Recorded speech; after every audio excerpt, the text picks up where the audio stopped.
My boyfriend uninvited me on a week-long trip because his girl best friend is uncomfortable with me. Now he is freaking out because I am throwing away our relationship. My boyfriend wanted to vacation this summer to his mom's friend's house in Hawaii with me and his two best friends. We had been planning on this all spring, and at some point, one friend dropped out of the trip, leaving just the three of us. In early June, once the friend unexpectedly dropped out of the trip, May called my boyfriend and told him that now that it was just the three of us, she didn't feel comfortable with me going on the trip since she didn't know me that well and she didn't want to be a third wheel. She said she wouldn't go on the trip if I were to go. Without telling me that this was happening, they changed the plans and made it a trip just for the two of them, and they changed the location to a beach in Costa Rica. I was trying to figure out when to ask for time off this summer and hadn't heard the news about the plans, so I asked my boyfriend which week in August I should set aside for the Hawaii trip. He let me know that, actually, he had talked to his friend, and that she didn't want to go if I were going, so he was going to go alone with her to Costa Rica. He said we could go another week later, maybe to Mexico City. I was upset and tried to talk with him about how the situation made me feel, especially since this wasn't a case of a separate trip being set up ahead of time.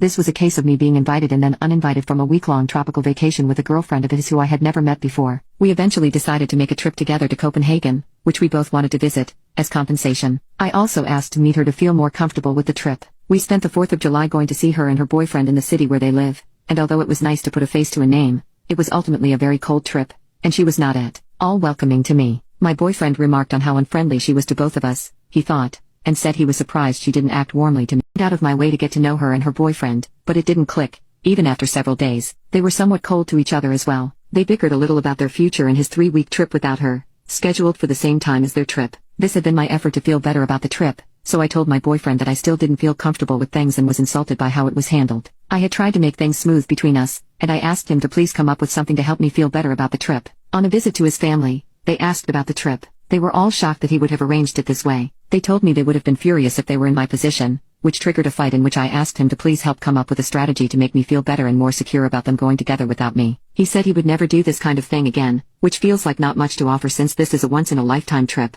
He kind of offered not to go on the trip, but he had already paid for the tickets and made arrangements, and I didn't want to stop their trip and be resented by both him and his best friend. He asked me to give him ideas of how to make me feel better and wanted me just to tell him what to do installed until it was finally the day of the trip. He bought me a bag of peanut butter cups, and I drove them to the airport. I feel so disregarded and disrespected in this situation. I want to break up with him but don't want to burn up something that has otherwise been really good. Update: I was really upset the day I dropped him off, and he was texting me, but I wasn't responding. I wasn't sure what I wanted to do, but I didn't want to do anything at all in the state I was in. I waited until the next day, and then I sent him a thought-out text letting him know that I didn't feel safe or loved in how the trip was handled and that I would be dropping his things off at his place and leaving his keys with a neighbor. He called but left no messages. He then messaged me that he didn't understand. He called and messaged me the rest of the week, but I couldn't pick up or text back. On Thursday, being as she is in the same time zone as us and has a 9-to-5 job, this makes me feel sick to my stomach. Your dad, mom, and grandparents are all very surprised when we tell them about this trip. It is becoming very obvious that this is a dangerous trip to make with the fragility of our relationship.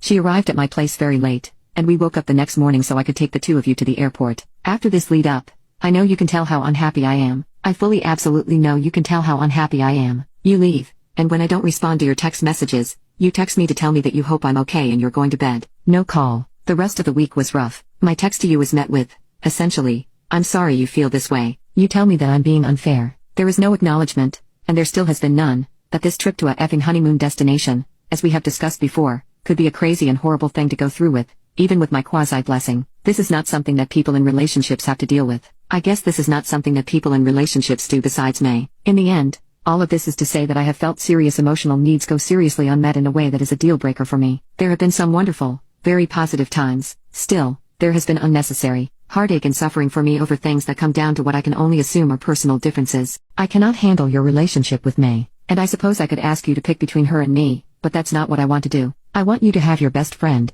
and I want to leave. I did love you, but I am not about to fight this fight and hear you tell me I'm crazy for not seeing how platonic everything is for the rest of my life. It seems like trying to convince someone to like different food or to have a different favorite color. I am unhappy about this, and I no longer want to feel these feelings. There is no need for this to be mutual. I do not need your permission to break up with you. He wrote me an apologetic email in which he accepted responsibility for most things without any argument, except he denied anything that had to do with his relationship with her, making me uncomfortable. He denied that I would be unable to handle their relationship. He said my perspective was the only thing that made their trip bad for me. I told him that trust has to be built and that he put too much strain too early on a relationship in which we had not developed that trust. He agreed and apologized. It ended on a pretty amicable note, but this relationship style doesn't work for me, and I don't feel like his responses to me really healed or changed anything significantly. I stand by my decision at this point.